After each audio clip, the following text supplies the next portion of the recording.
Salut à tous. Yes, at the Stade de France last night, it was the result that everybody in France wanted. A great victory, a game between two teams with massive rugby traditions, and of course a full house. The Stade de France packed with spectators who made loads of noise for this France-Ireland game. Loads of noise here and of course right throughout France.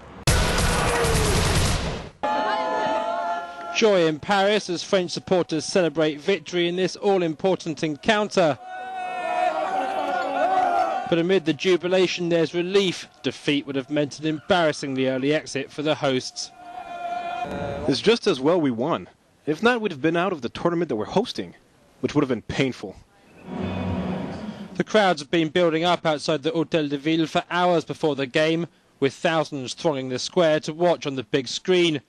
And early tension was quickly relieved as the French kicked a series of first-half penalties.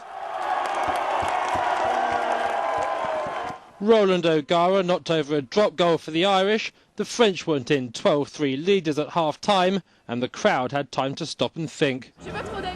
I don't know much about rugby. I only learned the rules about 15 minutes ago, and it sent my hand spinning. But no, I'm happy and up for the rest of the match. There were still signs of apprehension at the start of the second half, but the crowd soon found their voice.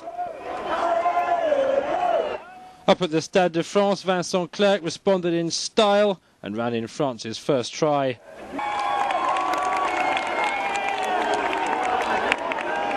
We're going to win, it's in the bag. Clerc repeated the trick shortly afterwards. The Irish disheartened and down to 14 men.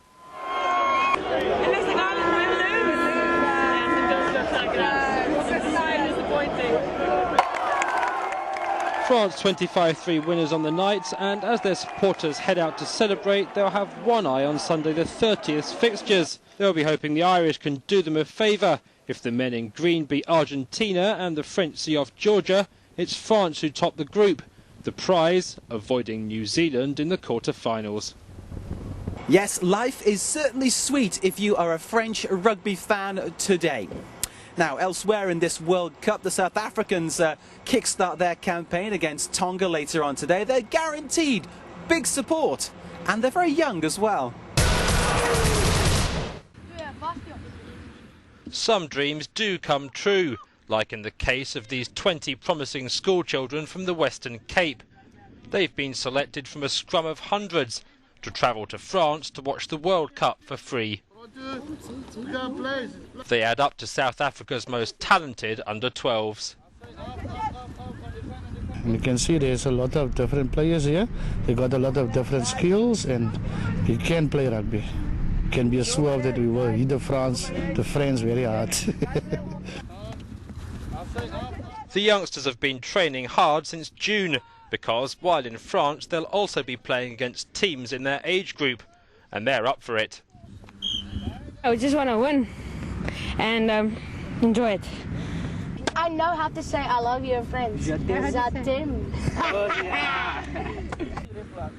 For these rugby fans who all dream of turning professional, the opportunity is unique. Vernon, the team captain, goes to a school that can't afford training facilities, so just to have been selected is amazing, and he wants to be spotted by the Rugby Federation. I feel very privileged because there's lots of other children who would love to go on a trip like this, and I am one of a million children in South Africa which is going on the trip. Before he left, Vernon's dad invited the whole neighbourhood to celebrate the achievement of this budding Springbok. He was always talking to me about his rugby career since the childhood days on. And he was talking to me since last year. He said to me, Daddy, don't worry. One day my dream will be fulfilled, and I will be a child that will look after you one day if you're old.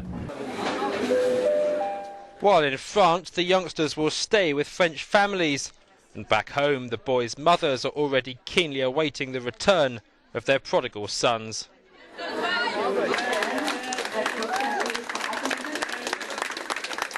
So that's it for this programme. Just remember, of course, France beat Ireland and are looking good for the quarter-finals. But, of course, the next game is against Georgia. Again, another game they dare not lose. Don't forget, of course, we've got our rugby blog on France24-EN-Rugby-September. Your views, please. Until then, enjoy the rugby good match, and of course, enjoy the celebrations afterwards, whatever happens. Bye for now.